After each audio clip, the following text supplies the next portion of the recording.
Welcome everybody. It's such a pleasure to be here for the second part of this series. And as you've both said, at the home of democracy, and to be able to interview a minister who says, ask me anything you want, which is in the great traditions of democracy. And also, of course, a sitting minister who lives in this town, which makes it even more special. I'm going to ask a few sort of broader questions of the Minister, and then some that have been sent in by members of the VLGA, and then there will be an opportunity for you to ask questions as well. So it's a pleasure to be here, as the election, I think it was 100 days yesterday until the election. And I wonder what just your broad reflections are after a term as a minister in a Victorian state Labor government. Well, thank you, and it's lovely to be here, and welcome to Ballarat, to all of you who have come from somewhere else to be here tonight. I have been reflecting on this a little bit, and the whole time since the last election, when I was appointed to these roles, we've been, I think I can speak for the whole government, we've been going fast and furious at a whole lot of different things. And so only really now that the election's getting ever closer have I sort of stopped to draw breath to think about, what we've achieved. And there's actually a lot, and it's quite a wonderful feeling. So in both my portfolios, there's been quite significant reform. In regional development, we've completely changed the way that government, the entire machinery of state government, engages with our regional communities, and we're starting to see some really exciting results flowing from that, as well as literally hundreds and hundreds of projects, some really small. I was at the Wangoom Hall in the Moyne-Shire Council earlier today, and that's in for some beautiful work, but conversely the Warrnambool City Council also earlier today have a $15 million project which is completely rebuilding and redesigning the main strip in the centre of town, Liebig Street. And so just a couple of examples from today of the types of things we've got on the go in lots of different communities. And then in the agriculture portfolio, I spent a fair bit of the first year, apart from, busily getting going on all our election commitments and getting to know everybody and getting to meet everybody, we spent a lot of the first year dealing with communities that were drought impacted. And then we spent a lot of the second year dealing with our dairy communities and supporting our dairy communities. And you would all recall when basically the price for farm gate milk fell, crashed really through the floor, partly a global phenomenon and partly some contributing factors creating additional stability here in Australia. And so it was really into last year that we had, I guess, the opportunity and sort of a little bit of time and space to think about some of the other really exciting things that we could do. And so we've embarked on this whole big adventure in digital agriculture.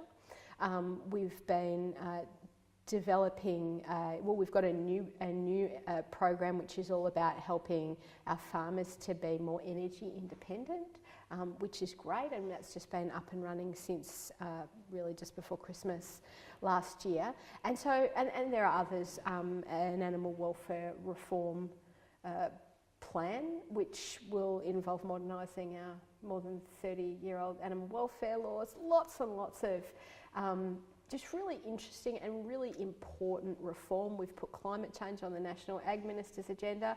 And so I sort of, do tend to mostly think about looking forward. But at this point in the political cycle where we're asking the Victorian community to reflect on what we've done, I'm also reflecting on what we've done as we're asking people to take that into account as they think about, whether they'll support us at the end of the year. And of course, a lot of work and thought throughout this year going into what's next. Do you feel like after 4 years, with what you've learned and what you've done, and also what you haven't been able to do, that you're able to go into a next term, if you're re-elected and the government is re-elected, with a more sort of coherent sense of it, of what you can get done, and what just isn't worth the fight? That's a great question, and it's not one that I get asked very much. I think a lot of good things are always worth the fight, and councillors that are at this forum with us know this as well as any. Like, if you are constantly trying to please everyone all the time and you only do things that everyone supports all the time, you'll get absolutely nothing done ever. And that's not doing anybody any good. And that's really a sort of abrogation of responsibility. But yeah, for sure. So when we came to government, we'd been, as history has recorded, the first in a very long time to see off a government after only one term, and lots of reasons for that, which I probably won't dwell on too much. But what it meant is that quite a few of my colleagues in the cabinet had been ministers before. So when we started, you'd sit around the big table, and about half of my colleagues had been ministers before, and half of us were new. And the out of the gate pace of the people who had been ministers before, I remember sitting there, in the kind of early months, just thinking, wow, some of the colleagues sort of up and going, ready with legislation into the Parliament for the first sitting weeks. Like, oh my God, how did you do that? You never have to, you never have to be that person again. I know, I don't have to be that person again. And so, so I guess that's right. And like in any job that anyone's got, you learn a lot along the way. In a job like this, you learn a lot every day. And, so there are things that, there's things that you were just having the benefit of all that extra knowledge and experience. And I guess, that extra confidence that comes with those things that, I guess like everything in life probably is here a second time. We tend to live more and more in really city-centric cultures, and it's true in Victoria as much as anywhere, and although Melbourne knocked off yesterday as world's most livable city, but still, so many decisions and thoughts are made with the city in mind, with the sort of greatest mass. How do you negotiate that and deal with that in the Parliament, not just with your colleagues in the government, but with the people in opposition, about how you get to extend the reach, to rural and regional Victoria? Yeah, well, urbanisation is not something that's unique to Victoria. It's a national phenomenon, and indeed it's a global phenomenon. People have been moving to cities since we've had cities. But Victoria, 3/4 of Victoria's population is in Melbourne, and 1/4, therefore, is not. We are probably better dispersed than most other parts of Australia. And, with 1/4 of our population and all of our activity, 1/4 of our exports, 1/4 of our economic activity, all happening out of Melbourne. But yeah, Melbourne makes a lot of noise. It's a big place. Nice to visit. Don't know that I'd want to live there though. But that said, so the Parliament, so the representation in the Parliament reflects the population. So there's a lot of influence for our regional communities. The Premier grew up in Wangaratta. Many of my colleagues have, strong ties and roots to regional areas, even if they don't currently live in them or represent them. And, that'd be the same could be said of, those in other parties as well. One more sort of broad question, and then I'll get into some of these more specific areas about, in your term as minister, what's been most frustrating? What have you learned about politics that just, does your head in? One thing that was, I guess, something of a surprise when I first became a minister was what kind of large proportion of time and effort is internally focused. I don't think I was prepared for that, and I didn't quite expect that to be so. And so I'd spend, you know, of the sort of Monday to Friday bit of the week, I'd spend probably 3 days most weeks outside of Melbourne, and you know, doing what I think is my job to me very much means between the two portfolios being in regional Victoria, and I don't think I could do this job if I spent much time in my office, and I spend next to no time in my office. But yeah, that's so much of what government does is about you know, weighing competing ideas and bringing together and dealing with different views on things. And so, you know, there's this very, very you know, well-worn and very evolved processes by which all of those things happen. And yeah, that was such a big part of the role. I think I was a little surprised by that. Yeah, I just realised in some ways your portfolio is almost the most similar. Obviously, you know, there's a bipartisanship of foreign affairs, but you do get to float above it because you're out of the building, at least, perhaps for more of the time. Oh yeah, we're going through the last sort of rush of Parliament weeks, and because it's an election year, the Parliament weeks for this year are just a bit more squished into certain periods of the year, and you know, because politicians are so good at family-friendly work hours and stuff. We actually don't, like, so the Parliament doesn't sit in school holidays, which is nice, and it tends to not sit 2 weeks in a row really anymore these days. So we have this sort of one-on, one-off, one-on, one-off pattern at the moment, and the upper house being the House of Review, and also just because of the nature of the way that it operates these days, lots of different parties and different views represented, and procedurally we can have exceptionally long debates, and we've also had some quite outrageous filibustering as well. We've been sitting Fridays a lot lately, and a normal sitting week finishes Thursday so everyone can get back to their electorates, and yeah, by 5 days in a row in Melbourne, I was like, oh my God, get me out of here. But it's, you know, that said, we do some important work there, but the one thing that drives me completely mad is that when the Parliament breaks, and I think I can speak for all 128 politicians in the Victorian Parliament, nothing drives us all quite so mad as when you finish the Parliament period, you know, in December or in June before we have a few weeks off, and you turn the radio on and they're all on about, oh, and the politicians are all off on leave. It's like, no, this is actually when we do our most valuable work, is when we're not down there, but when we're in our communities. And I reckon everybody reckons that's pretty mean, because it just doesn't reflect how our work is. Because, you know, a Parliament week, we do a lot of very busy and important things in a Parliament week, but it can be a very unproductive time as well. A lot of sitting around. I've got a question here from one of the members about drought, and I'll just read it out. Obviously, Victoria has experienced below average rainfalls in the past year. There are drought conditions in part of the state. There's a forecast for an El Nino season.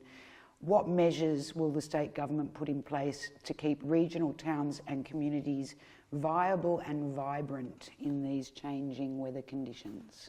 Well, thank you for the question. I would encourage people to look at the way that we responded to drought in 2015. So any response to dry conditions will be very much informed and led by local community experience and views about where effort is best placed.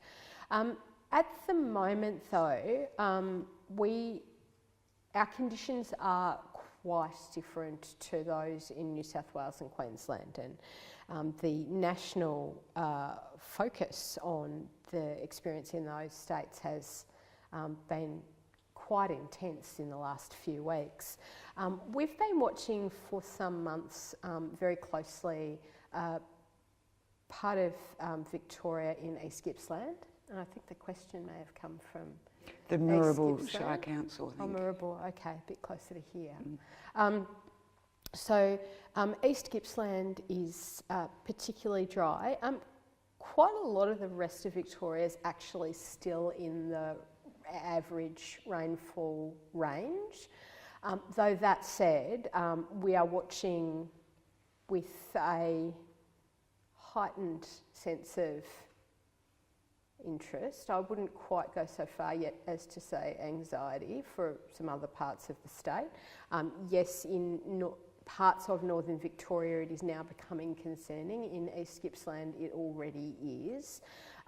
But whether the season succeeds or fails for people, we're not really going to know that for a bit yet. So rainfall through August and into September is going to tell us exactly what kind of problem we're dealing with. And I think it's important, and that's not to make that's not to be in any way dismissive about the challenges that some people are experiencing, particularly in those communities in East Gippsland, but very, very different set of circumstances in most of Victoria to what's going on in New South Wales and Queensland. So we have a national drought policy framework that Victoria endorsed in 2014, just in the 6 months before I came into the role, that was all sort of worked out and negotiated nationally with all the states in the Commonwealth.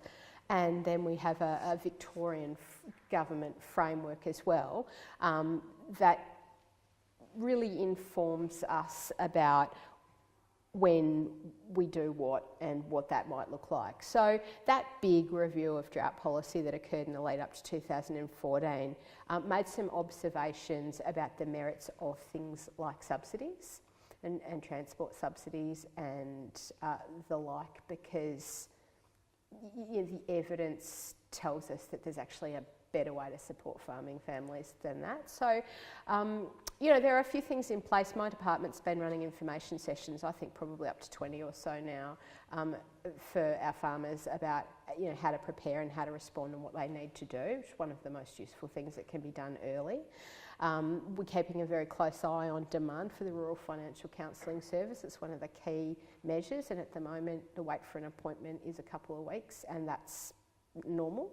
That's in the normal range. And also I've got this wonderful advisory committee, the Victorian Ag Advisory Committee, and some just terrific people that are basically charged with getting out on the ground and hearing from people firsthand, looking at all the indices that there are, and providing advice to me. And I'm catching up with them in the next week or two. We'll see them a bit over the next couple of months.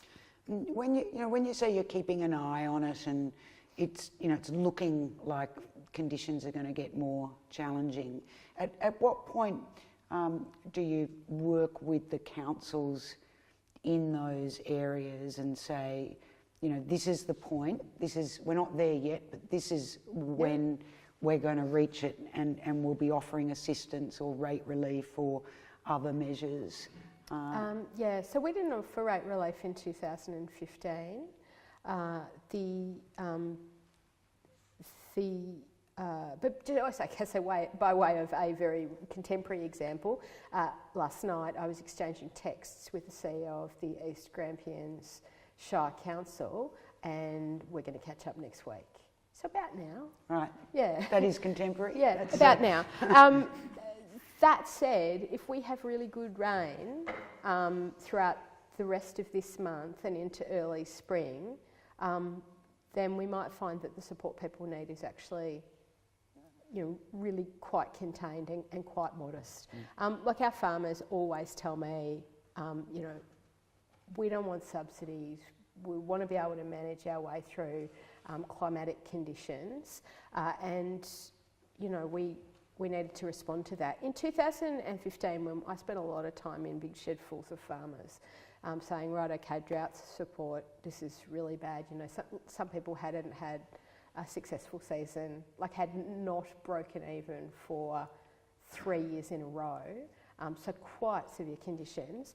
And we went and had all of these meetings, myself, the Water Minister, the Premier, and we had this one meeting, and It happened a bit, but the first time it happened, it was just amazing. We said, right, so here, we're from the government, what do you think we should do? And they wanted kindergarten rate relief. That is what they wanted. Because, well, I guess that's their thinking and reasoning to explain. But essentially it was really, I always thought that it reflected a very deep concern about the viability of their towns and their communities. That's what they were concerned about. And so we extended a school camps and excursions fund.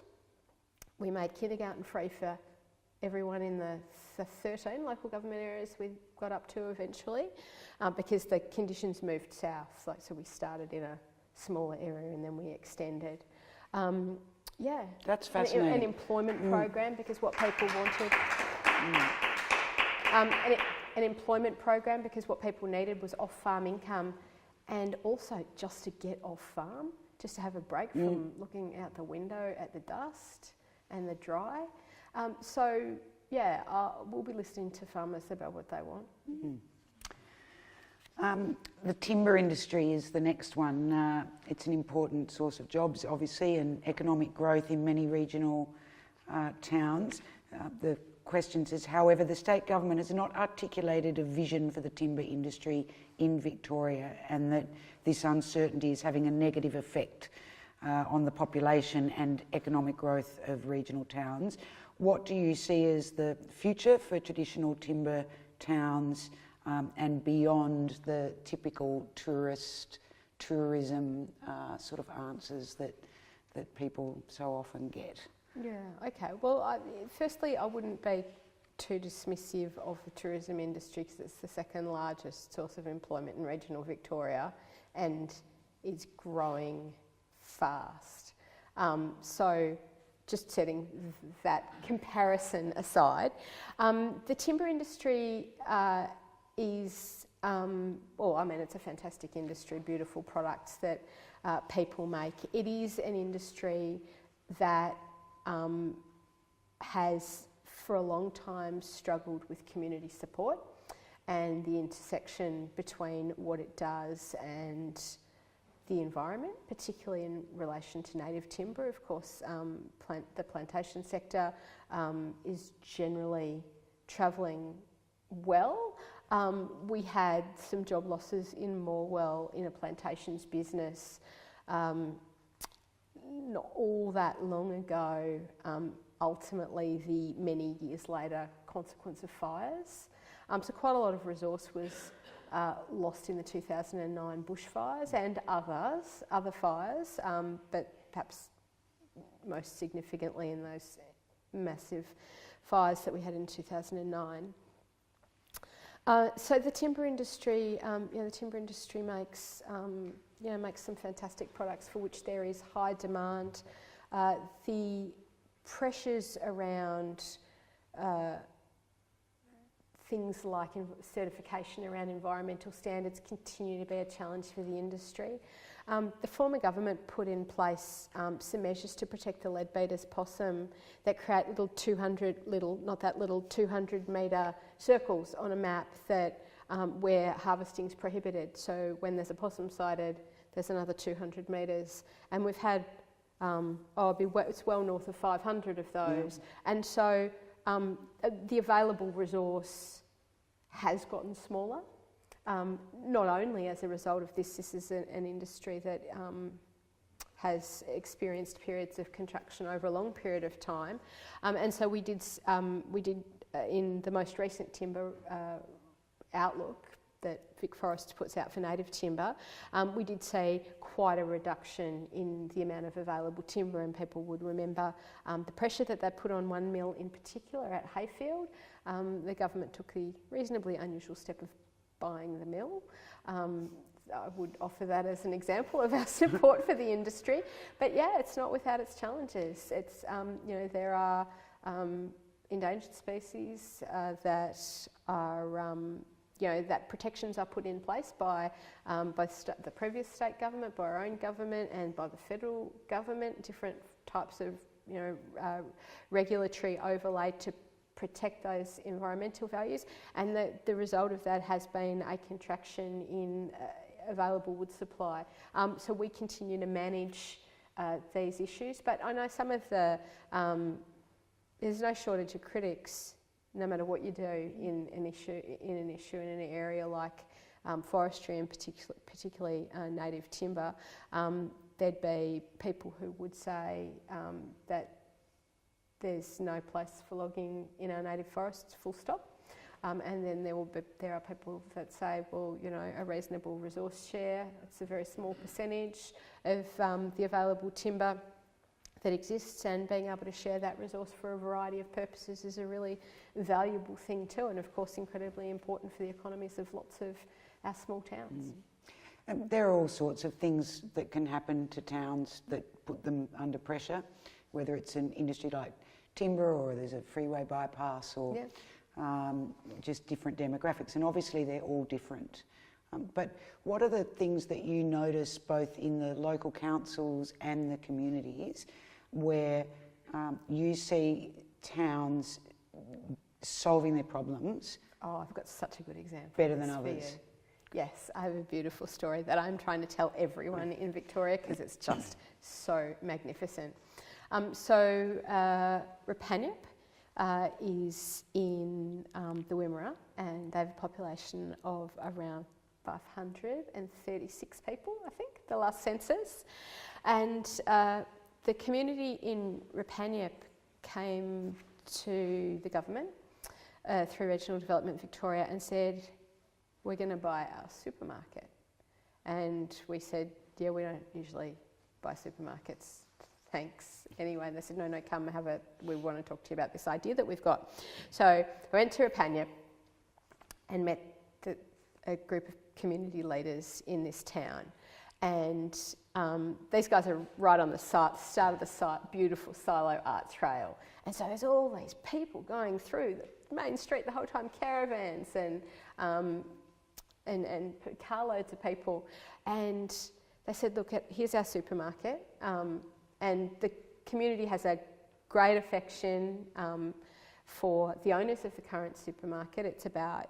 They've been running it for about 20 years, but they've said to the community, like, we're kind of ready to move on. The building was damaged by flood a few years ago, and they're sort of ready for the next stage of their life. And the community was pretty concerned that there might not be a buyer for the supermarket.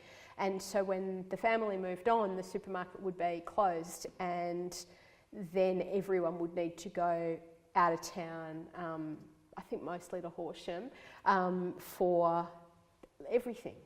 And so the community, anyway, so here we were in the main street, and they were telling us about their plans to buy the supermarket, and they've got this organisation, incorporated organisation called ERUP, Enterprise Rapanyup. And they'd raised some money. They'd raised $700,000. They'd gone to the Bendigo Bank and the local council, which I think Sierra Ambiac had given them some assistance as well. And what they wanted was some support from our government, not to help them buy their supermarket, but when they bought their supermarket, to transform the building into something quite different, to completely change the retail precinct in this small town. So space for a pharmacy, a cafe, community meeting rooms. Anyhow, so I was standing there with them and I said, yeah, this is an interesting idea that you guys want to buy the supermarket. You know, in some towns people buy the pub. And they said, oh yeah, we did that. And I said, really? And they said, yeah, the post office. Anyway, so I thought these people are a good bet. Same town where community banking was born in Australia. So this is a town. There must be something quite magical in the water in Rapanyup, I think. These guys thought the bank was closing. Let's have a bank. So they created community banking, and we all know a stunning success this has been for so many communities. 20 years ago, they created their first community bank. Some years ago, they bought their pub, fixed it up, sold their pub. The post office outlet, one of those small stray post outlets, and I guess a bit of a news agency business, they bought that, got it back on its feet, sold it. So anyway, we're on a good thing, I reckon, with this supermarket project. But how's that for a good example of a town that says, oh, we're not going anywhere? It is great.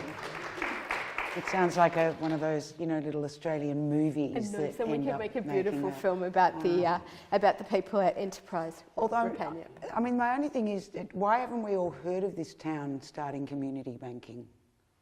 Yeah, I don't know. They had a party a few weeks ago to mark the 20 years since the first community bank. Terrific story. Terrific. No, somebody should, so we look forward to whoever buys the movie rights to this story. And they're right there on the Silo Arch House, so absolutely magnificent Silo art, great place to stop for a coffee. And yeah, they're looking forward to some really exciting things with the supermarket. I definitely, I'm an anthropologist, I just want to go there. Yeah. Go and find out why they've done all this. It is a good story. Next question is about regional cities and smaller towns. That there are obviously many initiatives to promote places like here, Ballarat, Bendigo and Geelong, but a sense that smaller towns miss out, and that now they're competing against both Melbourne and the bigger, more prosperous regional cities. So the question is, what actions will the government take to address, well, it's termed here the chronic decline of smaller towns in regional Victoria? I mean, my first question is it chronic? No, absolutely not. And then to answer... Yeah, I reject that completely. And, whether it's Rapaniup or so many other small towns, I can't think of too many that you would say are experiencing chronic decline, if any, really. There are small communities that are very small, no doubt about it, and that they struggle to hang on to their services. But there's an amazing resilience and strength of community about most of them, in my experience. And, even if you're talking about a community that's so small you wouldn't call it a town, when the community needs to come together for some reason, that's incredibly powerful and extraordinary. And I think about the fires in the southwest on the St Patrick's Day fires, that actually some of the peat fires burnt for weeks, but started late at night in St Patrick's Day. Like that, very small towns, very small communities, and an unbelievable strength to them.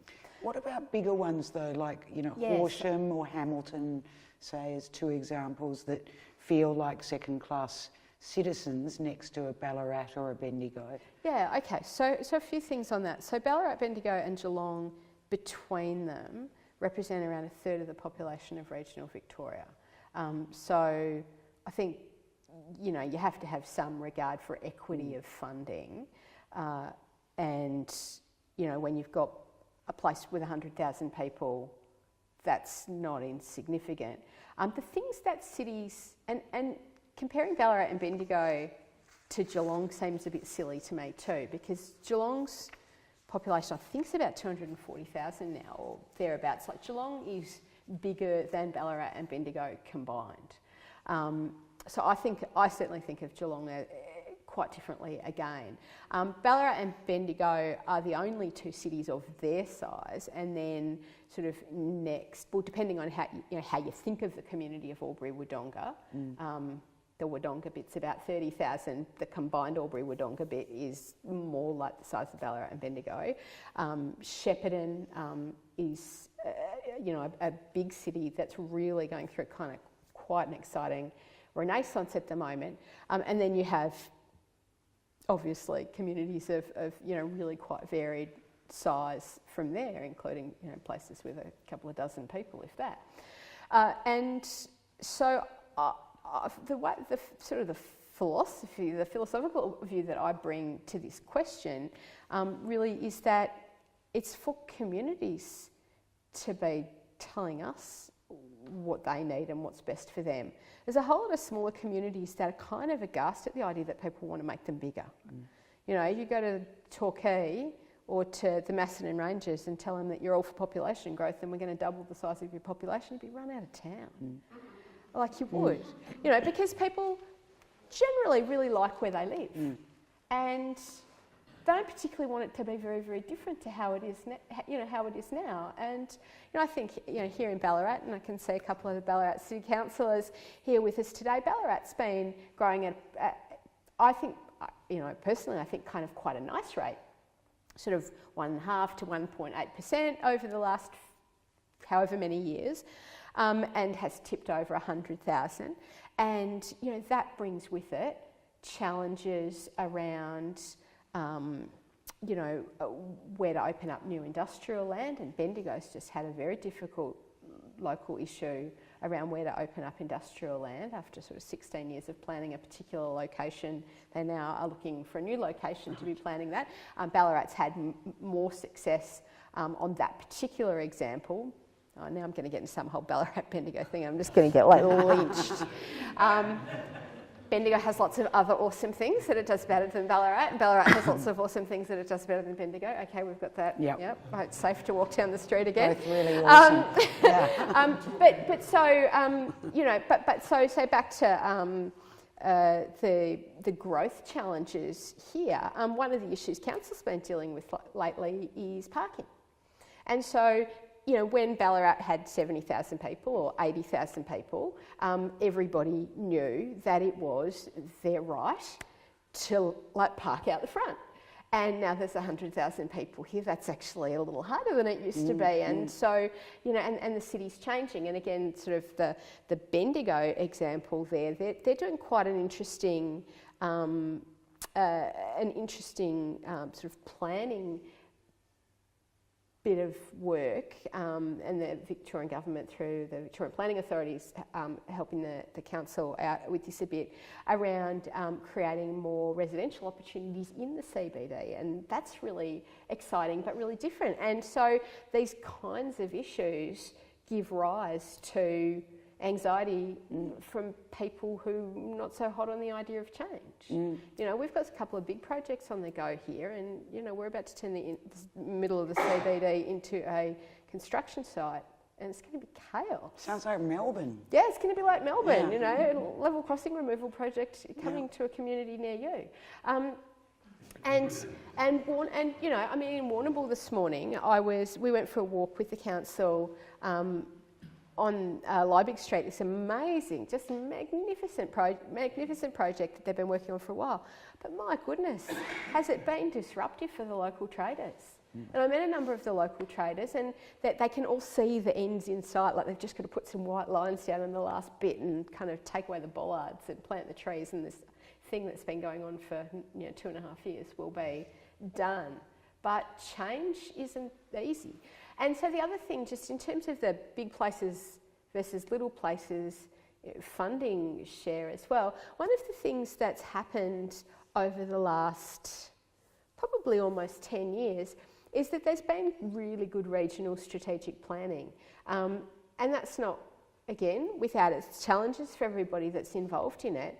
But I think most people in smaller communities understand that their big city, wherever that is, like if you're in Rainbow, your big city's Horsham. If you're in Dunkeld, your big city's Hamilton, and so on. It's actually really important for people who live in little places that the big places are doing well, because that's not some awful toenails trickle down view of the world, but that's where people access some services.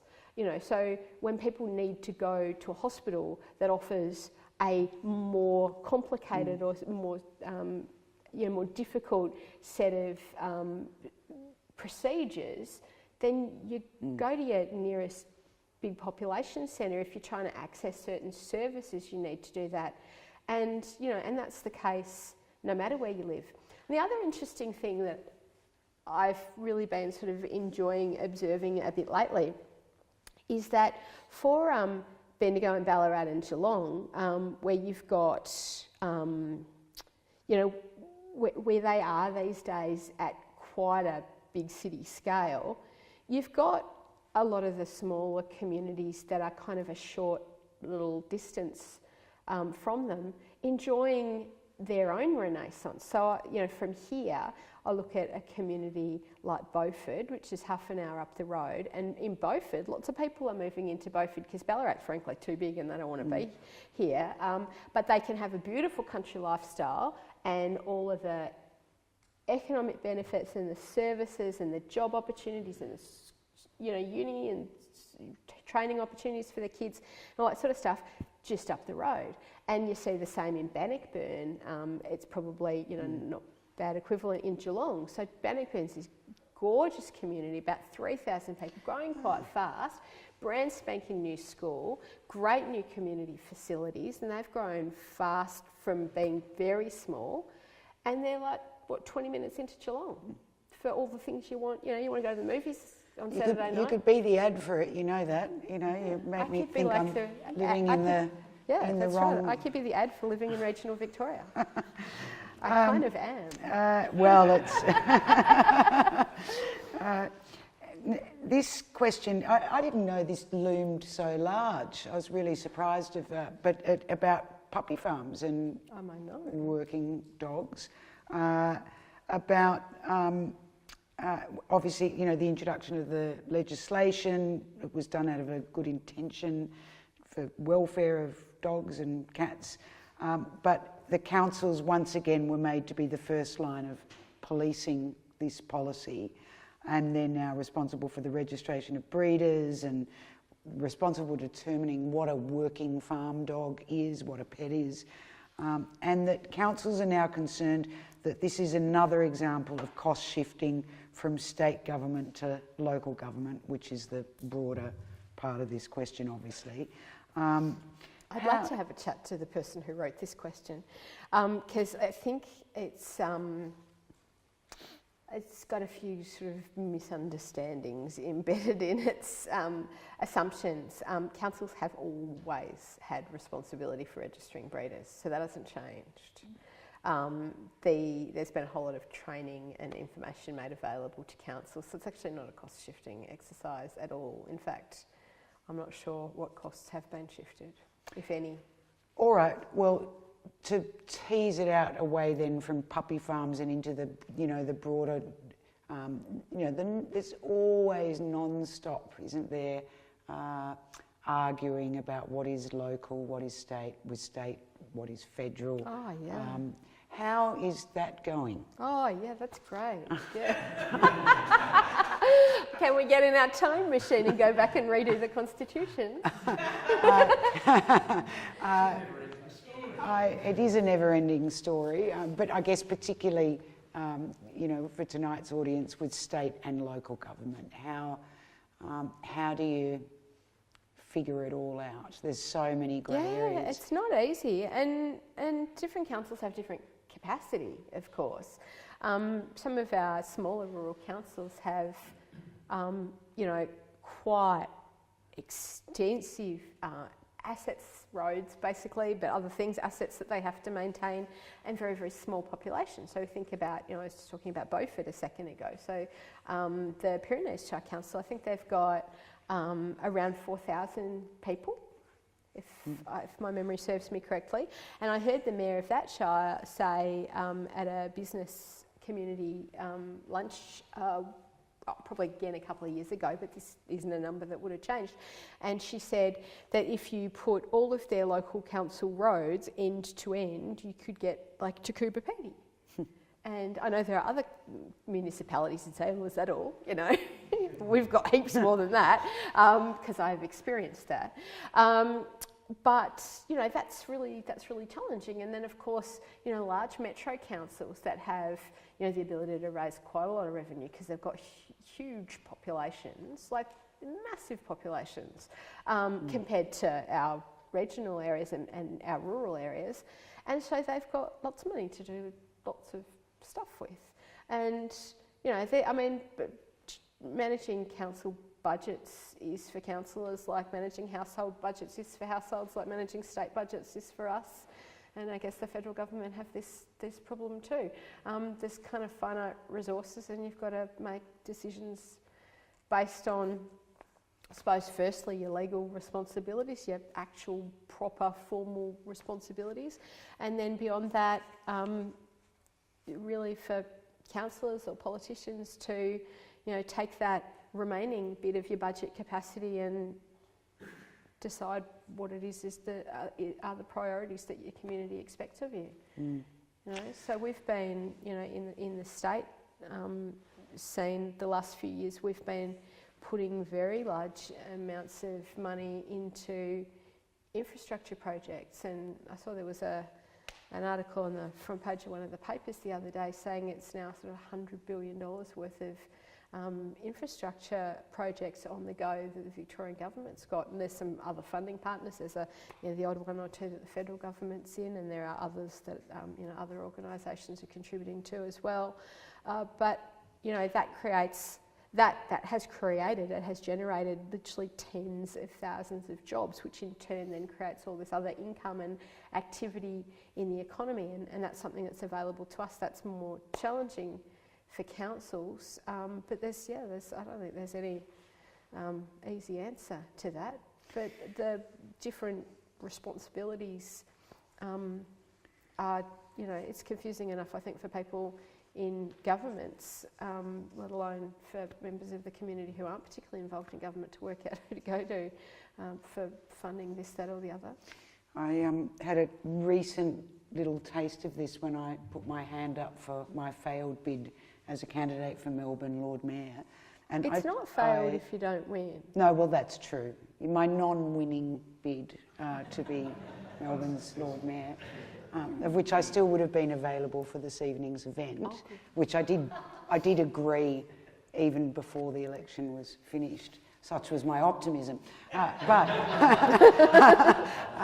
I realised just how pesky state government can be, just being a candidate for council in the things you think you'd like to be able to do, and how much it's intertwined.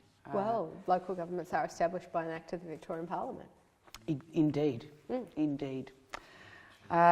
Regional partnerships. Oh, I can see the councillors didn't like that. Wasn't having a go, it's just a fact. I'll ask one more and then I'll throw it open to you all. The establishment of regional partnerships provided an avenue for the state government to listen to people in the regions. Yeah. The CEOs of the regional councils are included as representatives, but not the elected councillors or even mayors. So how can the state government claim they're listening to communities when they are not including elected councillors and mayors? Yeah, okay. I think to suggest that replacing CEOs for mayors on one committee equates in any way with listening to local communities, I think is a fair leap. I met with at least 2 local councils today. I met with at least another 2 last week, probably more actually, if I stop to think about it for a minute. The week before I saw a couple. I make myself very available to the 48 regional and rural councils. And as I said, catching up with ACE Gippsland next week. And I've personally always valued the role of local government as an important conduit to the community. The regional partnerships aren't about the structure of local government anywhere near as much as they are about the structure of state government. So the point of the regional partnerships is to reorient the mega machinery of state government in the Department of Health and the Department of Education, in our Economic Development and Transport Department, in our Environment Department, in Environment, Water and Planning Department, is to really kind of turn it all around and have it much more outward facing and much more engaged with local communities. We certainly wanted to embed the role of local councils because I think that's a really valuable thing to do. And each of the regional partnerships meet with and talk to mayors on a really regular basis. But mayors are typically elected for a year or two, and these are longer term things. So, for instance, in the Wimmera Southern Mallee Regional Partnership at the moment, they are redesigning early years services, and that's something that's going to take years. And so having the continuity of the CEOs, I mean, it wasn't an easy call. It's like, oh, well, here's the advantages of having the mayors, here's the advantages of having the CEOs. In the end, we went with the CEOs, but mayors would be, I think lots of mayors, most mayors would be in pretty regular contact with their regional partnership. I think 36 mayors went to the regional assemblies that we've had over the last couple of months, you know, so the mayors are involved, but the regional partnerships aren't about local government issues so much as they are about state government issues. And yeah, there's a lot of overlap, but it's not the perspective from where I sit, where we designed this. It's got quite a different focus. You know, how does the state government redesign the way we deliver X, Y, Z?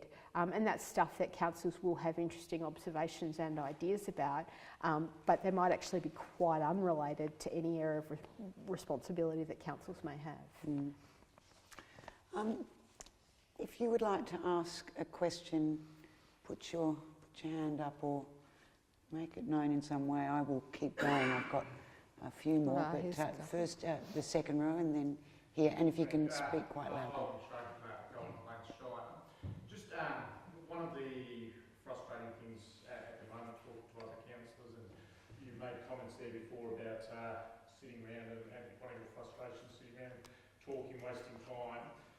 I find at the moment, as a single council sitting around talking about recycling, a complete waste of time, and seeing all councils discuss it. And we've got a state government that's got $500 million there ready to do something. And I think that where's the leadership from state government to do something about recycling?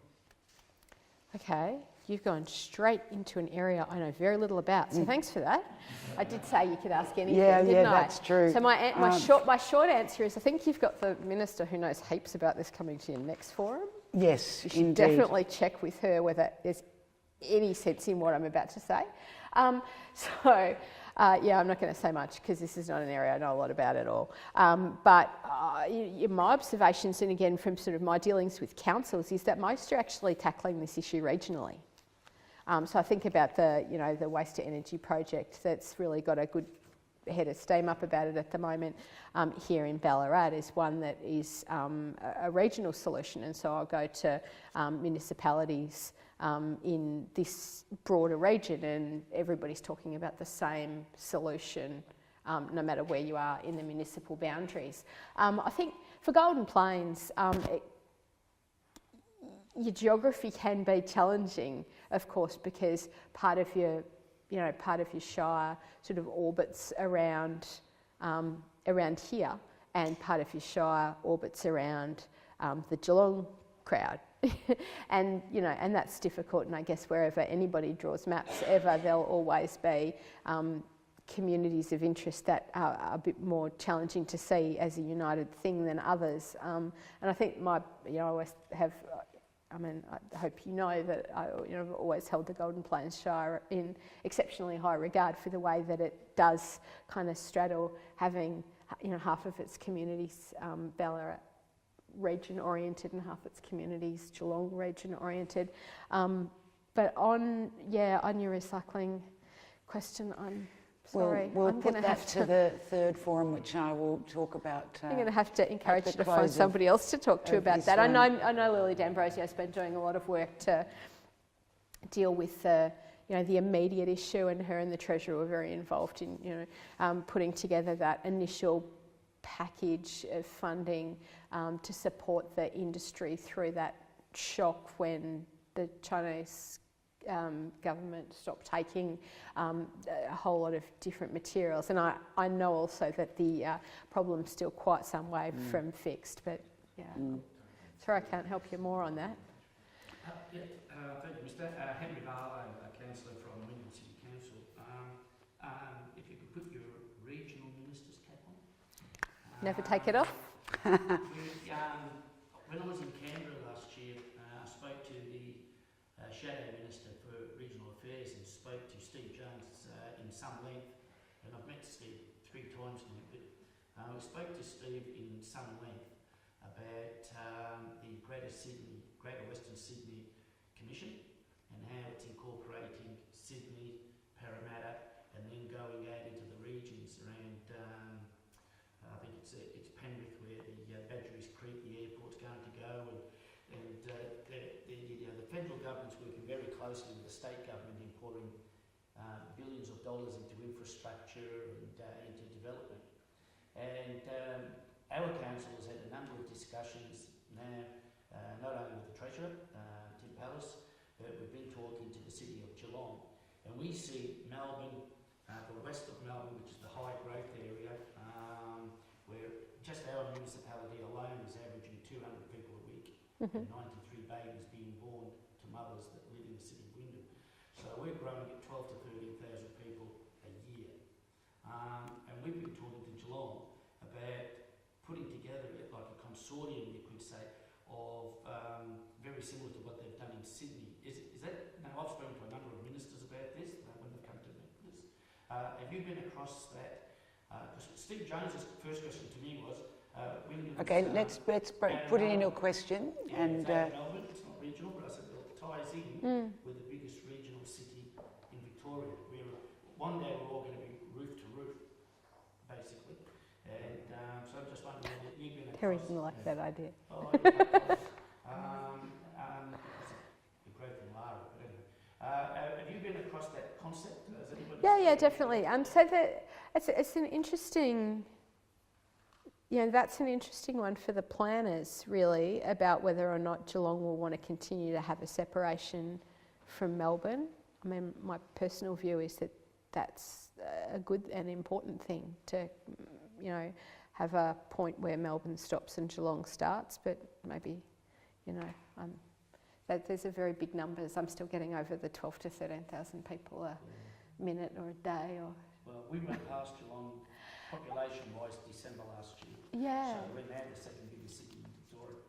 Yes, which is just amazing, really. Look, my remit as Regional Development Minister is largely defined by the Regional Development Victoria Act, which is the 48 municipalities, of which Wyndham is not one, but Geelong is. And so some of those places do, start to get to that bit of Melbourne that's growing, but mostly it's, areas that would not think of themselves as Melbourne.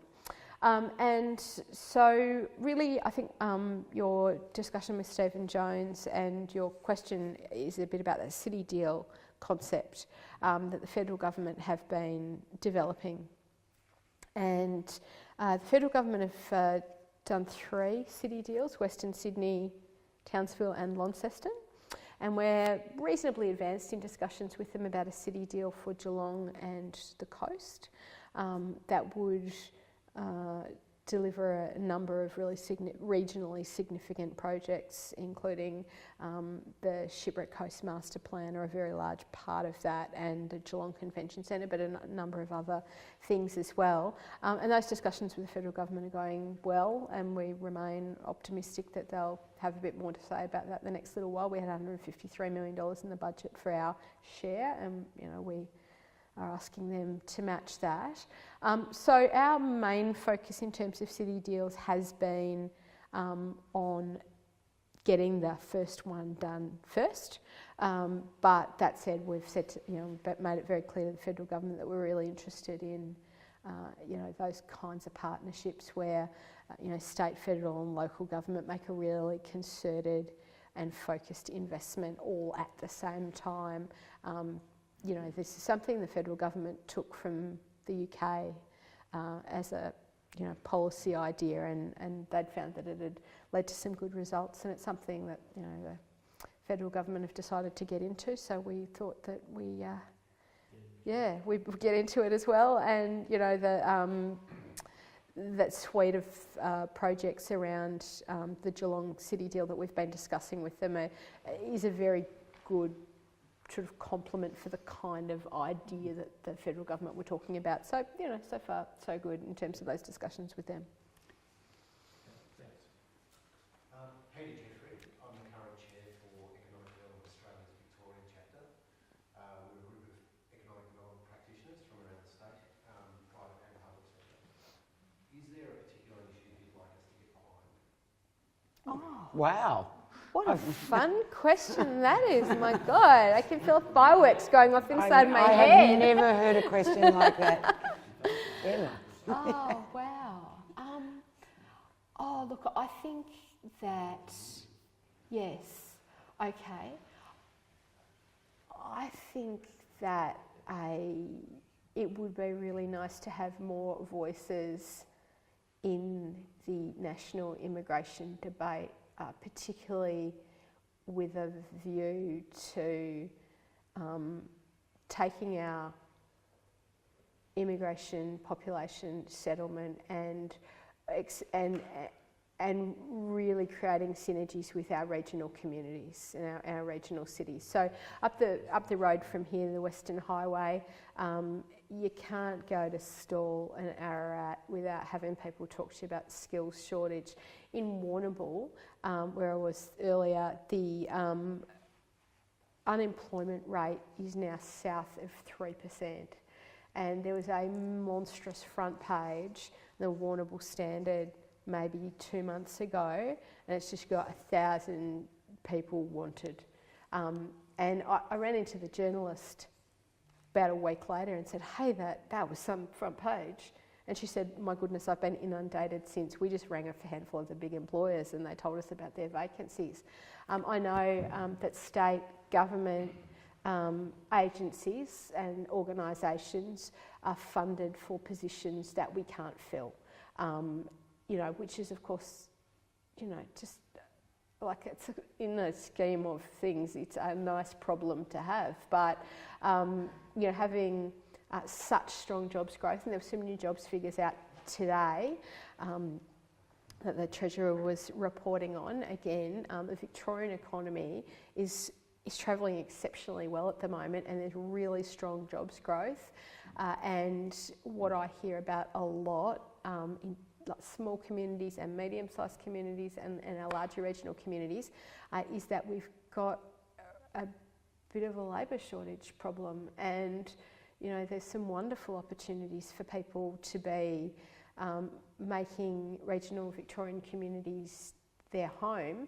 And you know we have this you know, I mean, I don't really want to kind of give it any oxygen, but that like horrific speech that was made in the Senate the other day, like that's the absolute worst example of, you know, what kind of immigration debate we want to be having in this country.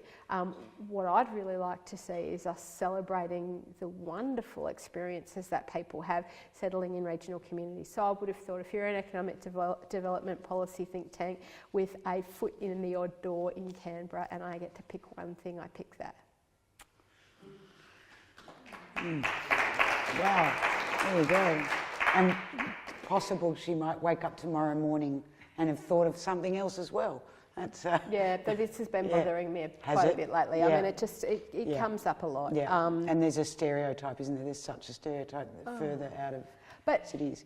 You know, and so we have lots of communities, small communities, and we touched on small communities that, you know, very small communities, larger communities that really throw their arms open. And the population debate's fascinating at the moment. There was an article in the paper, there were quite a number of articles in the papers over the weekend that I'm sure many of you saw about Australia having hit the 25 million people milestone. And you know, some of the reporting on this was, oh my God, it's the end of the world, so crowded and terrible, and what an awful thing. And then there was this other article actually a few other articles, but one in particular.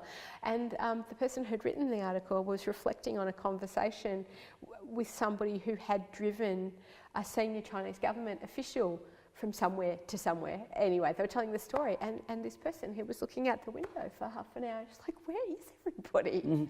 Like, where are the people in this country? You know, so it's obviously relative, but I think like the answer for people to the population question is, do you have the services that you need? So Henry talked about the extraordinary growth that Wyndham's been experiencing. Not a bad thing in and of itself, so long as you've got the schools and the health services and the kindergartens and jobs and the freeways are coping and the train service is coping and all of those things. And so, you know, that, you know, we're sort of getting onto the Melbourne infrastructure. All of the above is what we need. Yeah, that's right. And so being able to, you know, continue the rate of investment and the rate of activity so that people can enjoy, you know, a quality lifestyle. Because there's plenty of places in the world, much bigger than, you know, anywhere in this country, where people have, you know, a really great quality of life. It's the quality of life that matters, I think, rather than the number. One last question. Number of people. Yeah. Thank you. And I have got a question, but I have an example of a business that moved. I'm sorry, Karen Lotus, and I'm an administrator from Central Goldfields. And we have an industry in our town that migrated from Braeside, I think, to True Foods. Oh, True Foods, yep. Yes, and they needed more space. It was able to be provided in Maryborough, and they brought their staff basically with them and housed them to begin with. Not all have stayed, but the nucleus have, and of course others have come in. But yes, we're facing high unemployment but shortage of skills. But my question is more about throughout a lot of the shires, I believe, in Northern Victoria, and the Minister will know these shires really, really well, where our soils, our agriculture is really supporting a lot of the industries and the towns. So droughts and things hit our small communities pretty savagely there.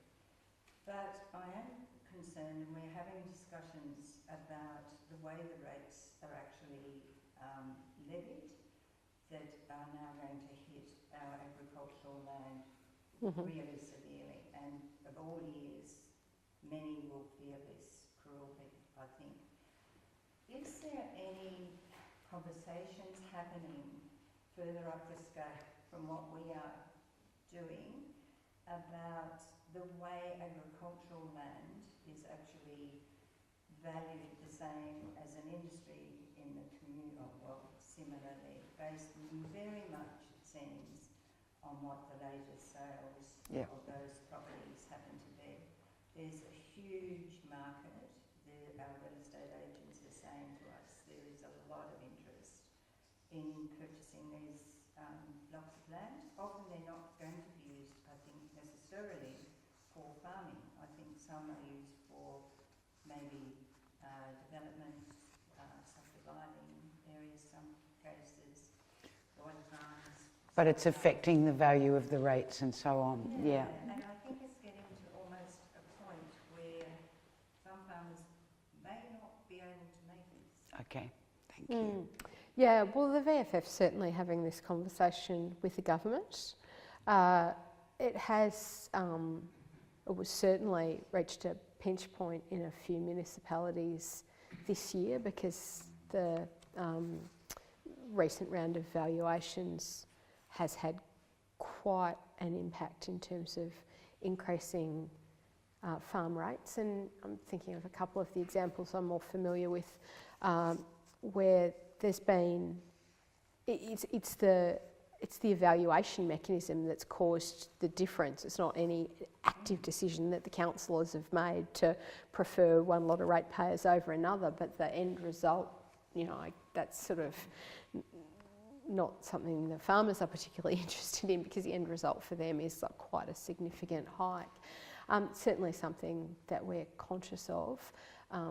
The underlying problem, I think, in some of these places, less so perhaps a bigger centre like Mildura, for instance, but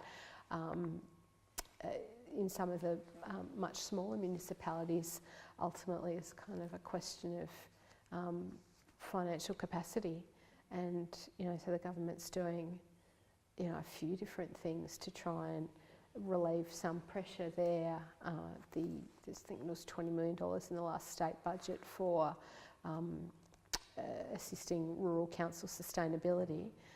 But there's no one-size-fits-all answer to this question, but it's one we're, I guess, working through with farming organisations, and ultimately, while considering that bigger question with them, recognising that it's very much both a right and a responsibility for councillors to be, setting their rates and setting their budgets as they see fit, not, wading all into those debates that are going on between ratepayers and councils.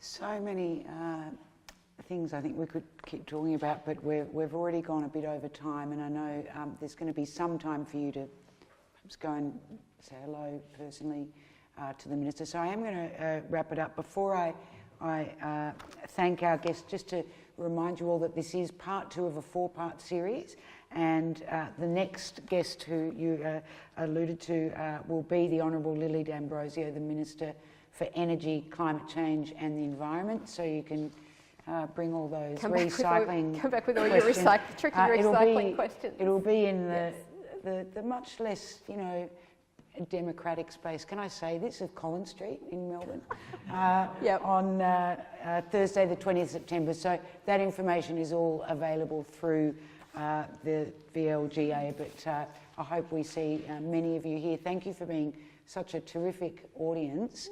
And Jaala Pulford, thank you for really coming and sitting down and talking to people in such an open and extensive way. It's been really, really enlightening. So please thank the Honourable Minister.